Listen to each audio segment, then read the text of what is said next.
리포트 뚜껑 열어보는 시간 돌아왔습니다. 오늘도 정서한 아나운서와 함께 리포트 뚜껑 열어볼게요. 어서 오세요. 안녕하세요. 네, 반갑습니다. 오늘 우리 둘 다 옷이 그러니까요. 백의 천사 느낌이네요. 예, 시장의 상승을 이끄는 천사로 셀프 명명해 보도록 하겠습니다. 자, 오늘도 리포트 뚜껑 열어볼 텐데요. 첫 번째 리포트는 뭘까요? 네, 첫 번째 만도 뚜껑 열어보도록 하겠습니다. 네. 어닝은 견고, 주가는 하락. 그래서 오히려 기회라는 보고서 내용이었고요. 네. 이로 인해 매수로 상향 조정과 함께 목표가로는 6만 원을 제시했습니다. 네.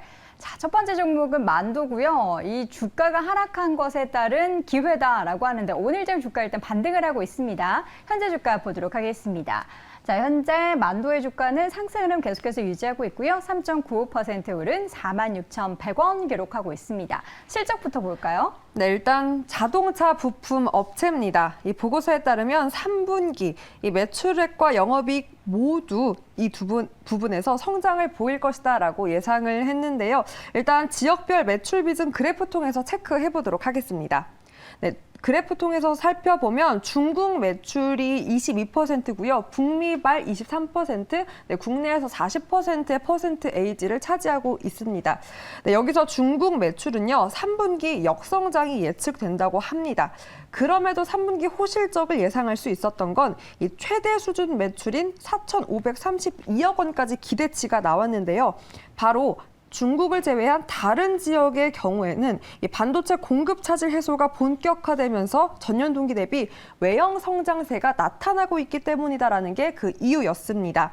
특히나 이 북미 쪽입니다. 23%의 점유율을 차지하고 있는데요. 이쪽 고객사들의 생산 차질 회복이 선명하다고 합니다. 또한 북미 현대 기아의 3분기 판매량도요. 전년 동기 대비 24% 이상이 나올 것이다라고 기대치를 높였습니다. 특히나 포드, GM 등 북미 EV 업체양 신규 매출까지 가세하고 있기 때문에 이 모두 분기 말 기준 생산 회복세가 두드러지고 있다라는 분석이었고요. 이로 인해서 또 4분기부터는 현대차와 또 포드 등 고객사 대부분의 생산량이 크게 증가하면서 이익성을 높여줄 것이다라는 분석입니다. 네, 첫 번째 투자 포인트 실적 부분 봤는데 중요한 건 지금의 실적을 더 끌어올릴 만한 뭔가 모멘텀이 필요할 것 같은데 그런 모멘텀도 있다고요? 네, 모멘텀 한번 보고서를 통해서 체크해 보도록 네. 하겠습니다. 일단 3분기 호조에 이어서 올 4분기부터 내년 2분기까지 이 매출 상승 흐름이 집중적으로 나타난다고 합니다. 이로 인해서 이 강력한 모멘텀이다라고 제시를 한 건데요. 첫 번째 이유, 바로 HL만도의 글로벌 수주 중 하나죠. 이 포드 전기차 플랫폼의 GE2가 그 첫 번째 강력한 모멘텀이었습니다. 두 번째로 제시한 모멘텀은요. 현대차 기아의 북미 전기차 생산량의 증가였는데요. 일단 8월 판매 추이 그래프 보면서 짚어보도록 하겠습니다. 8월 판매입니다. 아무래도 비성수기임에도 불구하고 전년 동기 대비 국내 완성차 업체들의 판매량이 계속해서 늘었습니다. 현대차도 늘어났고요. 기아 역시 늘었습니다.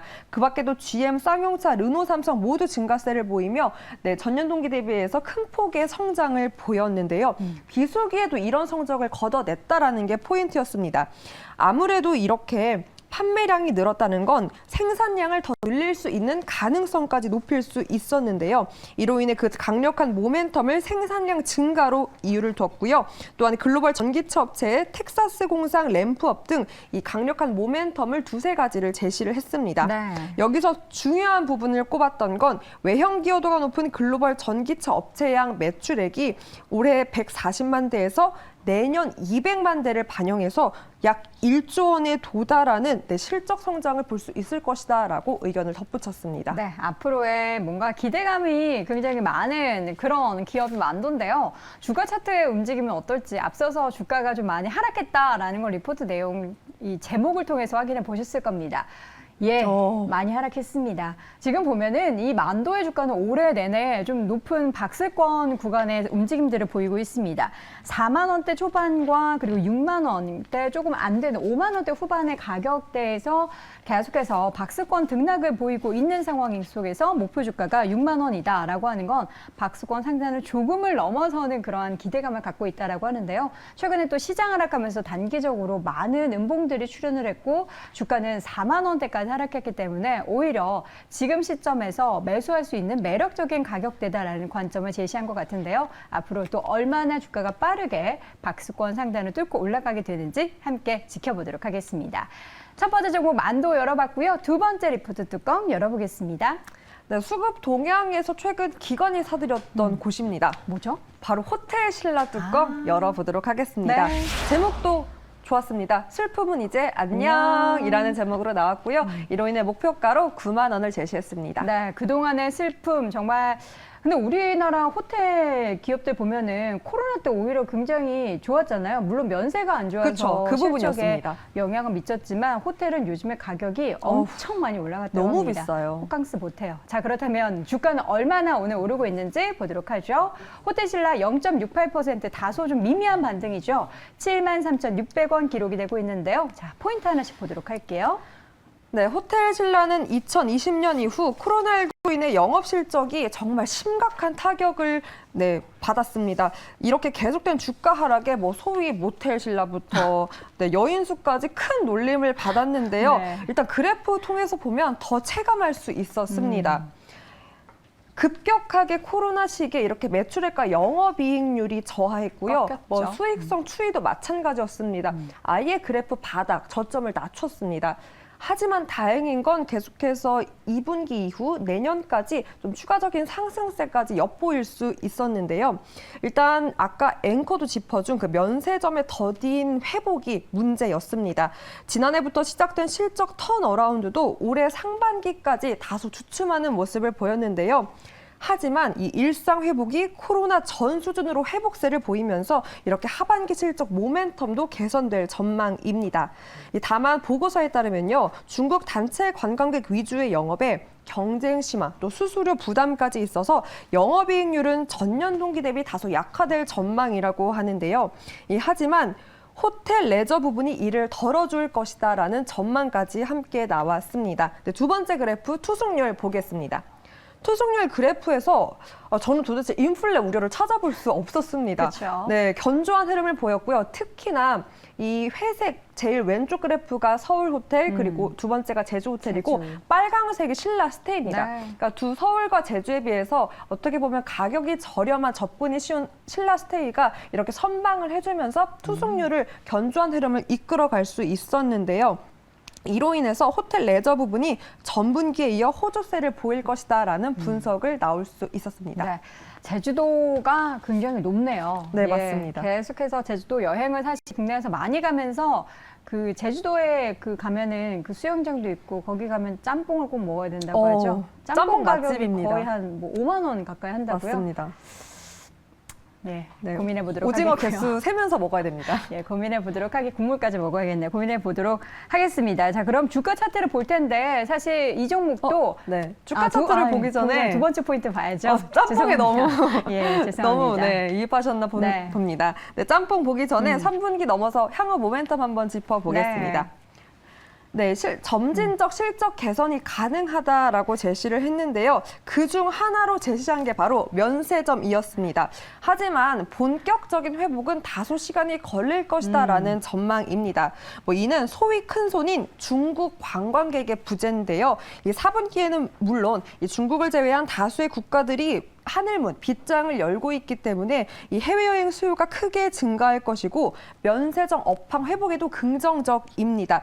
다만 중국 관광객 유입이 아직은 활성화되고 있지 않고 또 면세점의 본격적 실적 호전 시기는 이로 인해 다소 늦춰질 것이다라는 전망이고요. 하지만 여기서 중요한 건 속도가 늦춰지는 것일 뿐 점진적 개선은 가능하다라는 포인트였습니다.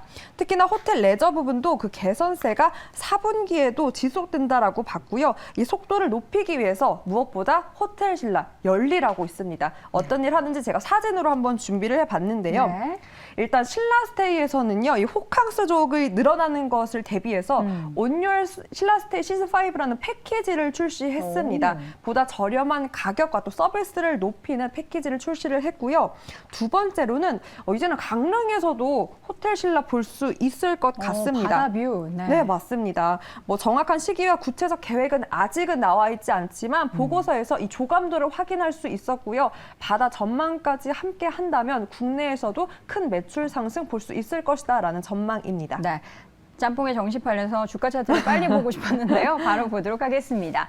주가 움직임이 최근에 사실 계속해서 반등 추세를 보이고는 있습니다. 그러나 이전 주가 대비해서는 리오프닝 관련해서 기대감 있을 때 대비해서는 좀 상승폭이 더딘 모습인데요. 지금 주가는 73,000원이고 보니까 8월에는 목표 주가가 10만 원 이상의 증권사들도 되고 있었는데 다올에서 제시한 9만 원대 가격은 다소 아쉽지만 어쨌든 지금 주가 대비해서 앞으로 개선되는 실적과 함께 주가의 모멘텀이 얼마나 반영되는지 기대해 보도록 하겠습니다. 자, 마지막으로 리포트 어떤 거 볼까요? 네, 펜 엔터테인먼트 체크해 보도록 네. 하겠습니다. 네, 내년도 콘텐츠 공급망 확대에 기대라는 기대감 네. 높은 보고서 내용이었고요. 어떤 모멘텀이 기대를 높일 수 있는지 체크해 보도록 하겠습니다. 네, 펜엔터테인먼트도 오늘 주가 반등세 강하게 나타나고 있는데요. 현재 주가 보도록 하겠습니다. 현재 4% 넘게 오르고 있고요. 3,205원 기록이 되고 있습니다. 투자 포인트 볼까요? 네, 드라마 및 영화 등의 콘텐츠 제작 사업을 영위하는 회사인데요. 펜 엔터테인먼트는 사실 모르시는 분들 많겠지만 이 작품, 대표 작품 보니까요. 저희가 알고 있는 작품이 많더라고요. 무려 겨울연가도 이곳에서 제작을 했다고 네. 하고요. 소문난 칠공주, 그러니까 아시는 분들은 연령대가 어느 정도 그쵸. 있으실 것 같은데 네, 그다음은 또 해를 품은 달도 있습니다. 해품달. 네, 그리고 또 최근이라고 해도 될까요? 큰 인기를 누렸던 동백꽃 필 무렵도 이곳에서 제작을 했다고 네. 합니다. 네, 이로 인해 작년 말 기준 사업 부분별 체크를 해볼 텐데요. 매출 비중 그래프로 보도록 하겠습니다. 네, 드라마가 무려 83%로 가장 큰 매출을 차지하고요. 그 외에 음반, 음원이 5%, 매니지먼트 2%, 그 외에 임대 사업으로 9%의 매출을 확인하고 있습니다. 이 가장 높은 비중을 차지하고 있는 드라마 부분이 이 글로벌 K 콘텐츠 수요 확대에 힘입어 점진적 체질 개선을 보이고 있다고 하는데요. 매출액 추이 그래프 두 번째 바로 보도록 하겠습니다. 그래프를 보면 제가 체크를 한 게 이 18년, 17년도에 다소 적자를 보였습니다. 있었던 거긴 하네요. 네, 맞습니다. 적자가 있었습니다. 네. 하지만 19년도에 흑자 전환을 하면서 그 기세를 꾸준히 성장을 높이는 모습을 그래프를 통해서 확인할 수 있었는데요. 일단 과거의 동사는 주로 지상파 3사의 드라마를 공급하면서 이 실적을 시현해 왔습니다. 이로 인해서 드라마 사업부 매출액이 무려 연간 300억 원 내외를 달성하기도 했는데요. 다만 최근 글로벌 OTT 플랫폼 중심으로 인해서 또 이 과거에는 외주 제작 사업으로 안정적인 마진 확보가 어렵기도 했습니다. 하지만 이 최근의 트렌드를 반영해서요. 지난 3년간 완성도 높은 작품 제작에 집중을 한 결과 연간 제작 편수는 좀 줄었지만 안정적인 흑자 기조 그래프에서 확인한 것처럼 계속해서 견조한 흐름을 유지할 수 있었던 겁니다. 네, 지금까지 이렇게 안정적인 기조로 이어갔는데 보니까 4분기에 기대할 만한 모멘텀이 신작이 예정돼 있다고요? 네, 맞습니다. 신작이 어떻게 보면 가장 강력한 모멘텀이 될 수 있겠죠. 바로 가우스전자와 꽃선비 열애사가 그 모멘텀이었는데요. 바로 사진을 보겠습니다. 네, 사진 보게 되면 4분기 방영 예정인 가우스전자입니다. 일단 신인을 필두로 연기와 대본으로 함께 또 승부를 본다라는 게 이미 시작이 느껴졌고요. 됐군요. 네, 맞습니다. 9월? 그리고 내년 상반기 방영 예정작인 꽃선비 열애사도 있습니다. 네. SBS로 편성을 받은 것으로 풀이가 되고요. 특히나 이 려운 배우가 인기가 많더라고요. 잘생겼네요. 네, 맞습니다. 네, 이 두 가지의 작품 외에도 뭐 본격적인 콘텐츠 공급량 증가 내년부터 가능할 전망이라고 하고요. 또 우선 TVN향 드라마 세 작품이 이미 또 대기 중입니다. 여기에 향후 다른 작품도 추가될 예정이기 때문에 4분기 내년까지는 크게 기대해도 좋다라는 보고서 내용이었습니다. 네, 자 그렇다면 펜엔터테인먼트의 주가 움직임 볼 텐데 다소 좀 지루한 바닥권의 움직임들이 사실 최근 계속해서 지속이 됐습니다. 지금 주가 최근의 움직임들 보면은 재미가 없죠. 주가 차트 조금 더 줄여서 작년 말 수준까지 좀 보도록 할게요. 이 종목이 얼마나 많이 하락을 했나 봤더니 지난 10월 28일에 2021년 10월 28일 고점이 7,590원이었습니다. 그 이후로 주가는 계속해서 흘러내려서 반토막이 난 상황인데 앞으로 또 3분기 이어서 4분기에 신작 모멘텀이 있는 만큼 얼마나 주가가 이전 수준까지 회복을 하게 될지 지켜보도록 하겠습니다. 자, 이렇게 해서 오늘도 리포트 뚜껑 3가지 열어봤고요. 정선 아나운서 함께했습니다. 고맙습니다. 고맙습니다.